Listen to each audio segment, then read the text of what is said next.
Acordo Mercosul, Acordo Caracu. Deixa eu ver. Pô, o Fausto não... Pô, o Fausto não chegou a 1.000 inscritos e o Fausto deixou aqui no bagulho. Precisa avisar pra ele também, que só ficou a careca aqui, ó. No banner. Vamos ver então. Fausto Oliveira não chegou até 1.000 inscritos ainda, pessoal. Vamos lá seguir o canal do Fausto. Vamos chegar a 1.000 inscritos lá. Vamos lá. Por que o acordo Mercosul é péssimo? Fausto vai soltar a good pra nós. Vai lá, Fausto. Olá, amigos, amigas do canal. Atendendo a pedidos, então, vou fazer nesse novo vídeo um comentário a respeito do acordo União Europeia-Mercosul, que, claro, né, vai ter enormes consequências aí para a nossa já combatida indústria. Como vocês sabem, eu sempre fui... Esse quadro vai cair aqui, viu, Fausto? Esse quadro vai cair, meu parça. Ó, o bagulho tá balançando, pô. Falar de indústria, sempre gostei do tema e entendo do tema, então muita gente me solicitou um comentário a esse respeito, então aqui vai. Bom, quero pedir antes que você, por favor, né, dê a curtida aí no vídeo, assine o canal, se inscreva, tem muito conteúdo já aqui relevante, eu acho que vai ter mais, né, ao longo do futuro, e... Como, né, sem falsa modéstia, eu posso dizer, já esperava, muita gente está notando que o nível do comentário aqui não está, né, não equivale a essa mediocridade geral, né, então você pode ter sempre a confiança de que vindo aqui no meu canal você vai ter um comentário profundo, você pode discordar naturalmente, mas assim, vai ser sempre um comentário que ousa, né, adentrar na profundidade dos assuntos. Não será diferente com o acordo União Europeia-Mercosul hoje. E o último recado que eu queria dar é o pedido de ajuda. Eu peço a sua ajuda, eu gostaria que você me apoiasse. Eu tenho o Apoia-se que está aqui na descrição do vídeo e também no comentário fixado, e também, se tiver funcionado, eu espero que tenha funcionado, eu não estou gravando, não tenho como saber ainda se vai funcionar. O Pix, né, tem uma marca d'água aí em algum canto do vídeo, onde funciona, tem um QR Code. Esse QR Code... Eu vou ensinar para ele o Live Pix, é melhor. O que eu mandei criar é um Pix, então se você quiser fazer uma contribuição unitária ao invés de uma contribuição periódica para o canal, também é muito bem-vinda. Qualquer valor, muito, muito obrigado. Tanto às 12 pessoas, né, meus amigos e amigas que já estão apoiando no Apoia-se, como a todos os demais que, tanto pelo Apoia-se como pelo Pix, agora passarão a contribuir para a continuidade desse trabalho. Pessoal, é o seguinte, Acordo União Europeia-Mercosul, eu até deixei uma colinha aberta aqui no meu computador na minha frente para não perder nenhum ponto. Basicamente, é o seguinte, já está em discussão há muito tempo, há muito, muito tempo. E todos os acordos de livre comércio, e quando eu falo há muito tempo é esse século, tá? É final do século passado e início desse século, ou seja, a maior parte do tempo em que esse acordo foi discutido, estivemos sob governos do Partido dos Trabalhadores, tá? E aí, claro que eu vou fazer a crítica do Partido dos Trabalhadores como eu costumo fazer. Porém, não quero aqui com isso dar logo uma cara de que eu vou entrar numa birra, numa pirraça contra os governos petistas. Não se trata disso, apenas quero notar que, né, aquilo que eu vou dizer ao longo do vídeo foi totalmente gerenciado, gestado e gestionado pelos governos petistas. Não é verdade que o acordo tenha DNA bolsonarista, ou que ele tenha sido uma invenção do Temer, ou qualquer outra coisa. Não, esse acordo está sendo discutido desde a primeira década do século, quando o Mercosul... Quem fez uma matéria, se eu não me engano, foi no UOL ou na Folha de São Paulo, sobre isso foi o André Roncaglia, falando que criticando primeiramente o acordo, e aí depois eu não sei qual foi a posição dele, mas a crítica dele vinha nesse sentido aí. Lula não deveria assinar o acordo, pois tem DNA bolsonaristas e tal. Enfim, deixei o link aí também, pessoal, pra vocês seguirem o canal do Fausto. Vamos chegar a 1.000 inscritos lá no canal do Fausto, vamos dar essa moral pra ele, hein? Um trabalhista que merece muito aí visibilidade, mano. Um dos nossos aí, viu? Consolidou. E quando a União Europeia, uma vez consolidada nos anos 90, estava em busca aí de ampliar e intensificar a globalização do mundo, em que ela achava, né, tinha essa ilusão de que o bloco europeu seria realmente para sempre um poder econômico dominante e hegemônico na globalização. Mal sabiam eles que 20 e poucos anos depois, olha só o que aconteceu. A globalização toda erodindo, né, agora o mundo é outro, completamente outro, e a tábua de salvação que eles têm é nos colocar de joelhos como vassalos diante deles economicamente. Mas vamos aos detalhes. Basicamente é um acordo de livre comércio, ou seja, eliminação de tarifas alfandegárias, tarifas de comércio internacional.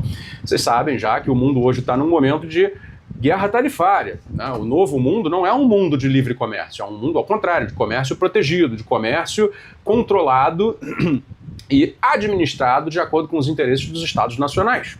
Quem introduziu esse novo mundo sequer foi o Donald Trump, né? Sequer foi o Donald Trump. Quem veio introduzindo esse novo mundo foi o governo democrata do Joe Biden, que deu prosseguimento às tarifas colocadas pelo Donald Trump no primeiro mandato dele, que não foram tão intensas como essas de agora, e que ainda colocou, sob o título de Bidenomics, né, a economia do Biden, a Bidenomics colocou uma série de financiamentos públicos norte-americanos do governo para políticas setoriais industriais, revertendo todo o discurso e a prática dos estados liberais de anteriormente, que eram fiéis à ideia de globalização e internacionalização, que dizia o seguinte: não, cada um se especializa naquilo que é bom por natureza. Teoria das vantagens comparativas trazida para o século XXI. Né?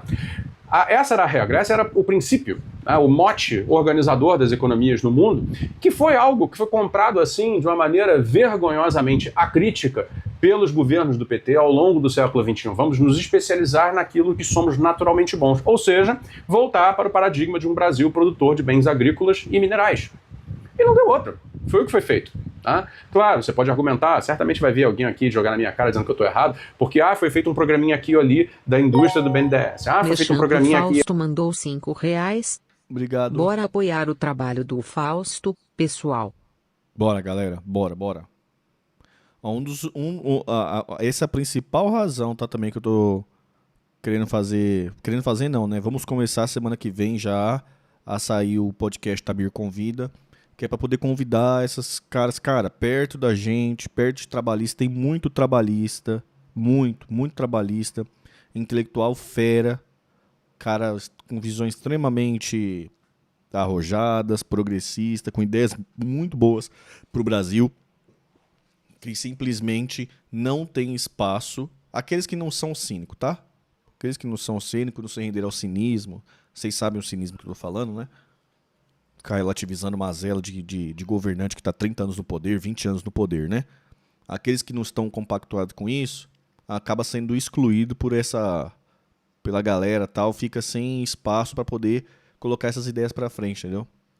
Então isso é um dos principais motivos, assim, de eu ter feito esse esforço e tentar, de alguma forma, compartilhar essa visibilidade que eu tenho tido na internet, coisa e tal, para que essas ideias legais venham juntos, sabe? Cresçam juntos, sabe? Eu ajude de alguma forma com essa visibilidade, sabe? Ali da indústria não sei o quê. Mas nós temos... Chama o Joel Paviotti. Paviotti já me respondeu, falou que vem, viu? Paviotti respondeu. Vou mandar mensagem pro Cobori.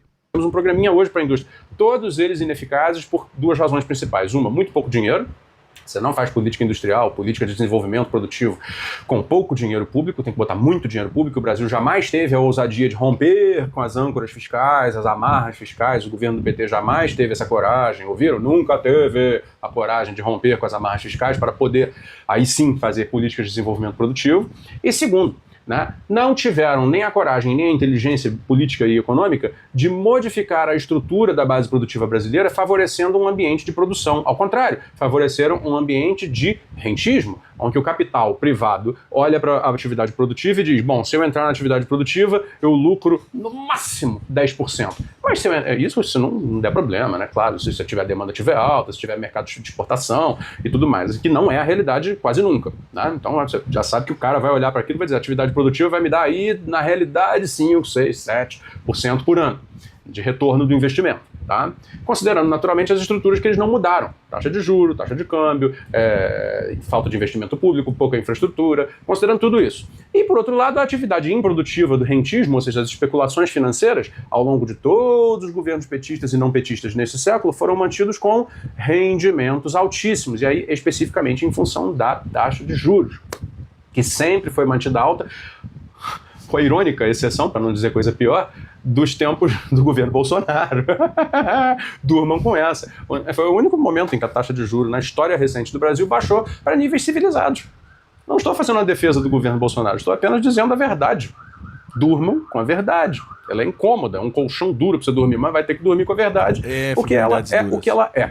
Bom, ao longo de todo esse período, nós não conseguimos criar aquilo que, para você chegar a um acordo de livre comércio em boas condições, é necessário criar, que é o quê? Competitividade dos seus setores produtivos.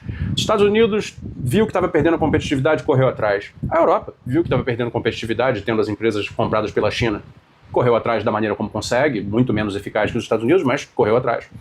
E a China deu um banho de competitividade no restante do mundo. E nós? Nós não cultivamos a competitividade dos nossos produtos, exceto naqueles que eram as nossas chamadas vantagens comparativas, agrícolas e minerais.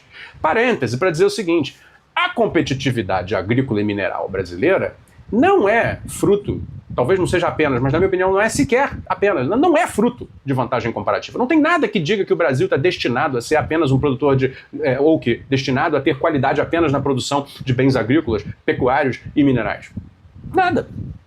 Nada. O fato de termos o território que temos, termos o sol que temos, etc, etc, o regime de chuvas e blá blá blá, apenas nos dá condições para fazer uma agricultura muito boa. Mas, se não tivesse havido a Embrapa, se não houvesse plano safra, com agora na faixa dos 400 bilhões de reais de crédito subsidiado por ano, tá? Ou seja, se não tivesse havido uma grande política pública, né, de desenvolvimento produtivo para a agropecuária brasileira, ela não seria competitiva como é. E a indústria brasileira, muito ao contrário de receber esse tipo de apoio, teve esse apoio retirado nos governos, desde Fernando Henrique Cardoso, passando por Lula, passando por Dilma, passando por Temer, por Bolsonaro e agora por Lula, por todo mundo. Onde foi que quebraram a perna da indústria? No tripé macroeconômico, ou seja, taxa de juro alta demais, taxa de câmbio desvalorizada, né? Tudo isso para gerar um ambiente rentista que pudesse ancorar o real junto ao dólar e depois manter isso mais ou menos, que já não existe mais, mas essa foi a intenção original, né?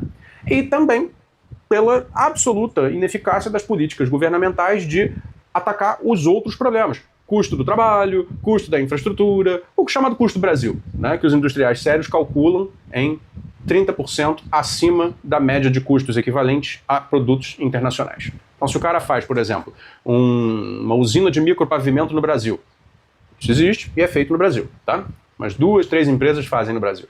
E o cara faz uma usina de micropavimento igual na Alemanha, a usina de micropavimento brasileira já sai da fábrica, iguais, idênticas, tá? Custando 30% a mais, em função de uma série de cargos tributários e não tributários, né? Encargos tributários e não tributários, que incidem sobre o produto brasileiro, mas não incidem sobre o produto alemão.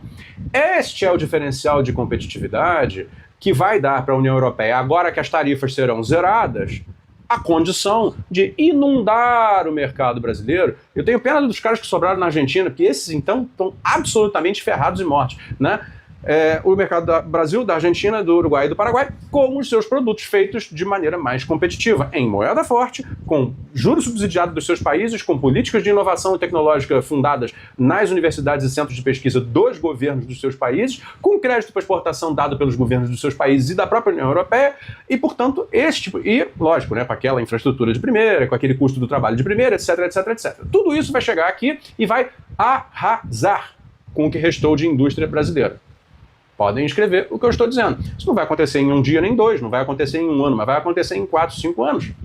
E o problema disso é que são problemas tão nocíveis e tão perigosos, né? Que ela não vai acontecer no primeiro momento, mas tipo assim, dentro de uns 5, 6, 7 anos, né? Isso vai ser devastador para a macroeconomia brasileira. Devastador.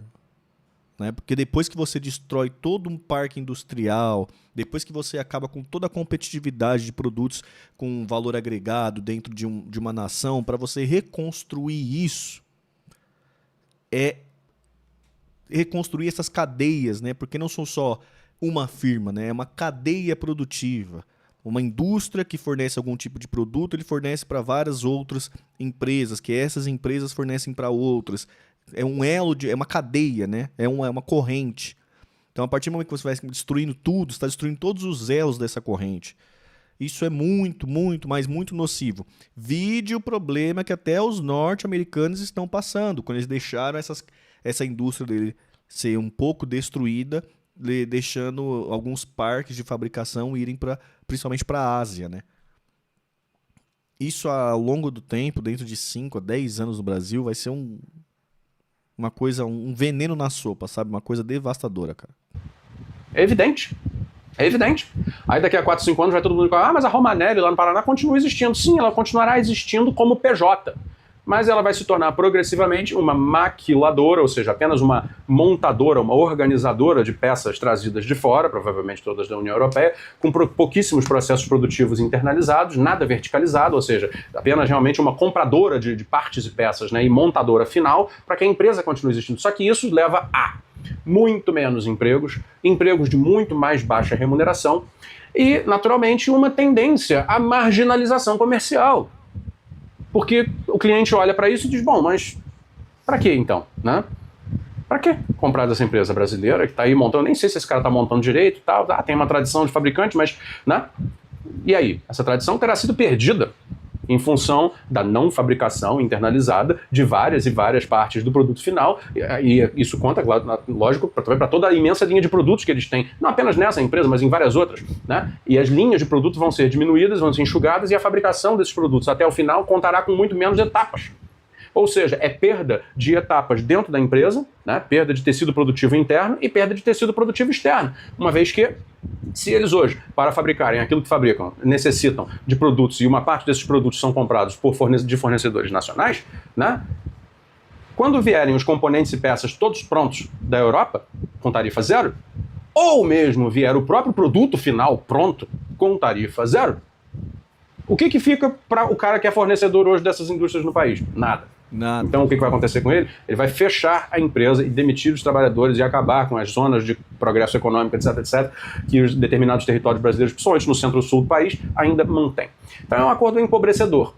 Uma outra coisa que precisa ficar clara é a seguinte, nós, e isso é um assunto muito especificamente industrial, a gente sempre analisa indústrias a partir do seguinte: quais são os segmentos industriais que determinadas regiões dos países se especializam através das suas empresas privadas. Porque é muito fácil você analisar a indústria superficialmente, considerando apenas as 500 maiores, as 300 maiores, isso e aquilo, tudo mais. A indústria brasileira, por mais que seja ferrada hoje em dia, por mais que ela esteja em péssimas condições, ela não pode se resumir apenas a WEG, a Embraer, né, esses nomes famosos, né?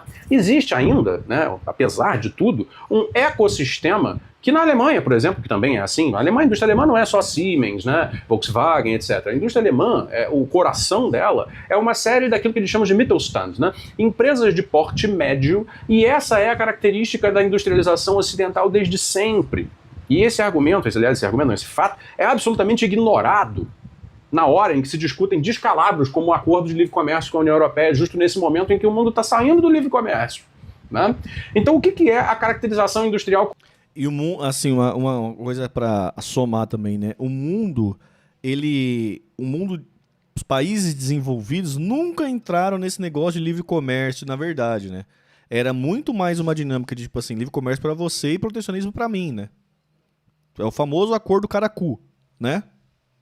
Então, assim, o que tá caindo mais agora, na verdade, o que o mundo tá fazendo mais agora, principalmente as grandes potências, principalmente os Estados Unidos, é acabando com a fantasia, né? Tentando acabar com a fantasia. Correta. Você tem que olhar nos territórios das regiões industrializadas do seu país e encontrar as indústrias médias, porque elas são aquelas que vão formar um tecido produtivo de indústrias médias. Pode olhar na Itália, pode olhar na Alemanha, na França, sempre vai ser assim. Sempre foi assim. A globalização trabalhou muito contra isso. Mesmo assim, isso foi protegido pelos Estados Nacionais, isso foi mantido pelos Estados Nacionais, e até mesmo um país como o Brasil, que se abriu e ferrou sua indústria da maneira como ferrou, ainda mantém os seus tecidos produtivos regionais assentados em indústrias médias. Então são essas indústrias que sofrerão. Ocorre que, meus amigos e minhas amigas, essas são as indústrias que empregam a maior parte dos trabalhadores industriais, que têm a maior conexão com a riqueza regional das localidades onde elas estão, e são essas que ou vão virar importadoras do produto que uma vez fabricavam, ou vão virar montadoras de peças e componentes daqueles produtos que hoje fabricam, mais verticalmente, porque já existe um coeficiente de importação muito alto, e aí vão acabar dando 100% para o coeficiente de importação.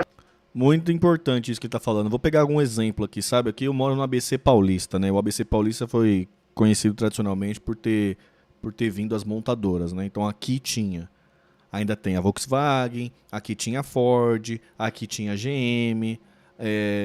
enfim, e essas empresas acabavam montando um parque em volta de outras empresas para atender essas montadoras. Então, por exemplo, aqui, lanternas de carro, quem fazia é a empresa chamada Arteb, fazia as lanternas de carro, tal, né?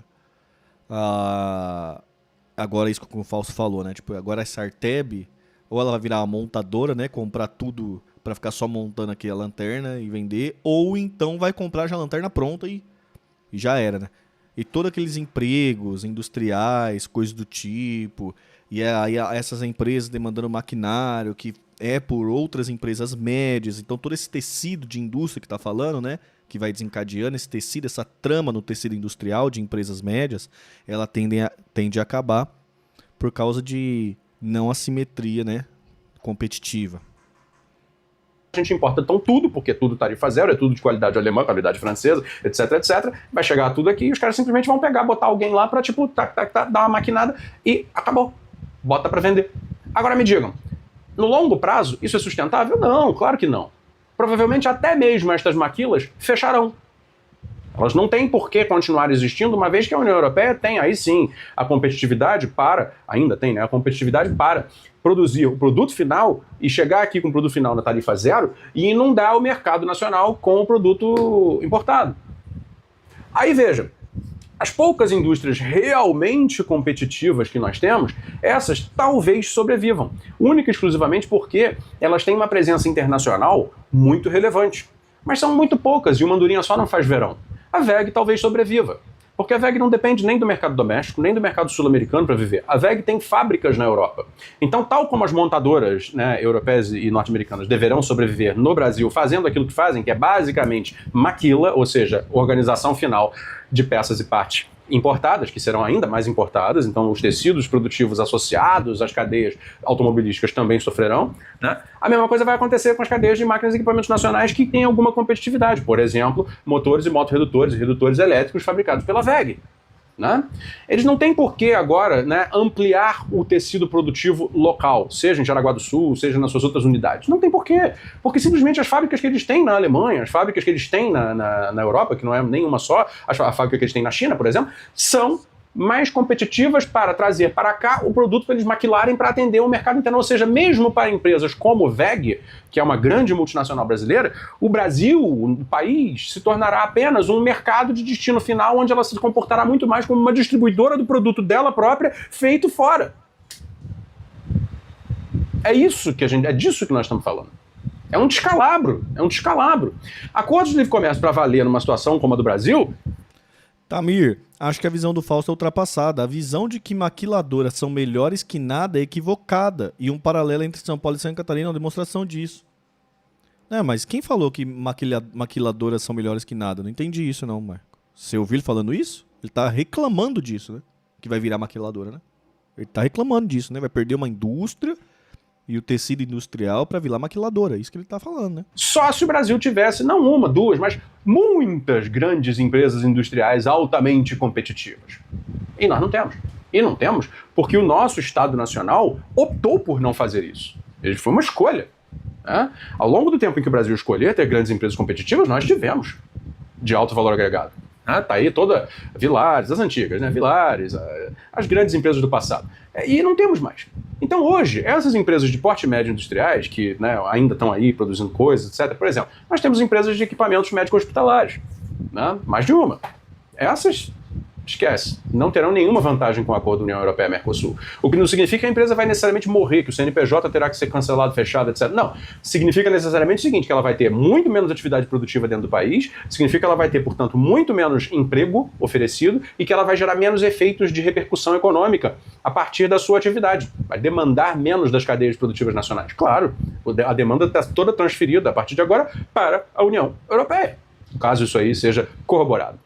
E aí, acho que está então bem explicado, assim, mais ou menos, por que para a indústria nacional esse acordo é um horror. Aí você vai me dizer, mas os industriais estão comemorando. Claro, porque os industriais, eles não estão aí para desenvolver o Brasil, eles estão aqui para ganhar dinheiro. E se ele diz o seguinte, bom, então quer dizer que agora para produzir o componente que eu tinha que produzir aqui, porque tinha uma tarifa muito alta para importar o componente, eu vou poder demitir os trabalhadores e importar o componente a tarifa zero? Pô, isso vai me baratear muito, assim, beleza. E agora, aí não importa se, né, se eu vou vender isso no Brasil ou para fora do Brasil, o que importa é a minha operação fica super enxuta. Entenderam? E se a operação é enxuta, significa que não tem benefícios para a sociedade brasileira, meus amigos. Esse é o jogo. Né? Isso que nós ainda temos, de ter alguns milhões de empregos industriais e tal, os industriais estão muito felizes porque eles vão se livrar desse problema. Entenderam?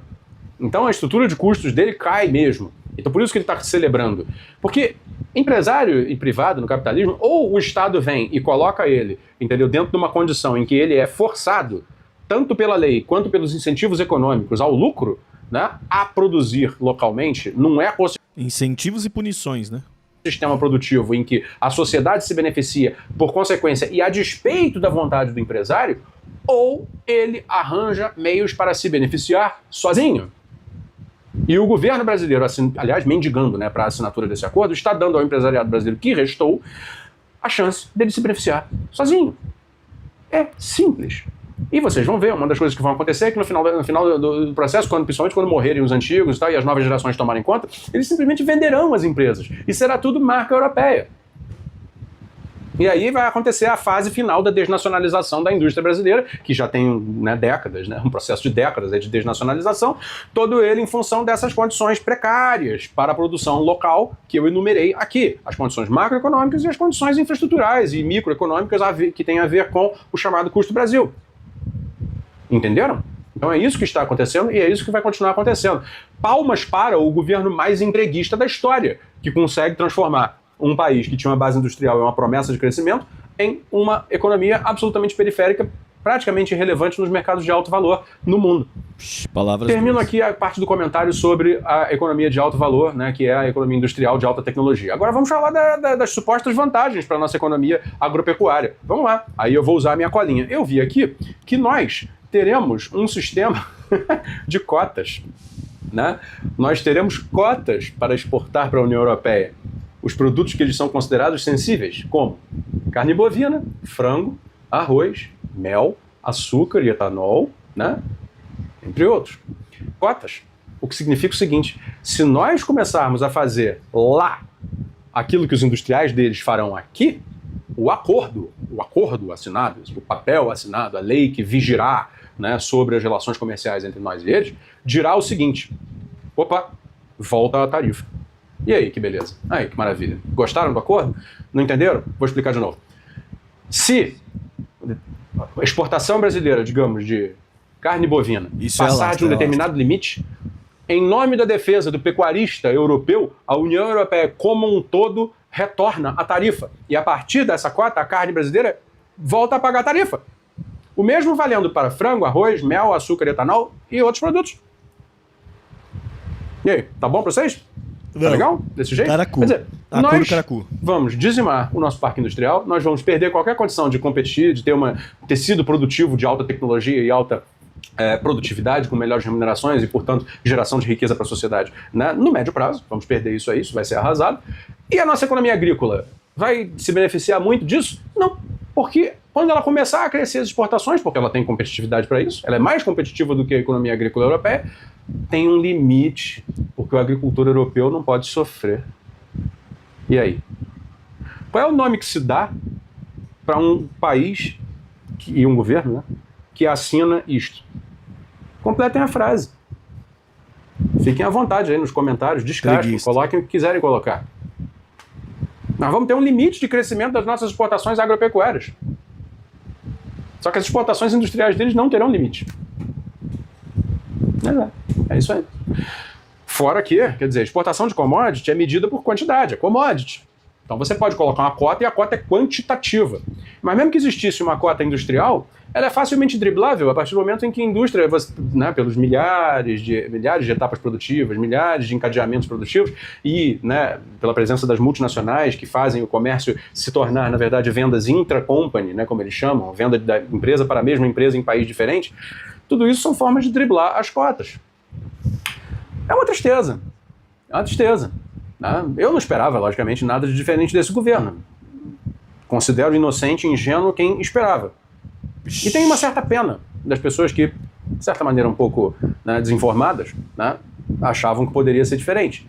Um governo que sempre teve compromisso com as práticas internacionalistas e neoliberais, que ele fosse agora falar grosso com o restante do mundo. Melhores condições para isso nunca houve, né? Nunca houve. O mundo está todo voltando para o paradigma realista, né, da realpolitik, entendeu? Onde a gestão das economias nacionais é feita a partir do interesse dos interesses nacionais. Melhor momento para isso não há desde, pelo menos 50 anos. Só que não, né? Não, preferem realmente ir lá e firmar mais uma camada de compromisso com a globalização neoliberal, com o último agente econômico do mundo que ainda acredita nisso, que é a União Europeia. Então nós estamos salvando a União Europeia da ruína, porque eles iriam para a ruína, né? Mas para salvar a União Europeia da ruína, estamos, né, aprofundando a nossa própria ruína. Pulando na frente da bala. Que bonito, Zoto. né? Que bonito. Então é isso, assim, acho que 30 minutos já, né? Cansamos. Obrigado, assistam aí o canal, tem mais vídeos aí já comentando muitas coisas. Lembro de pedir o seu apoio, por favor, no Apoia-se aqui na descrição, no comentário fixado e também no Pix. Espero que o código QR tenha aparecido. Então tá aí, pessoal.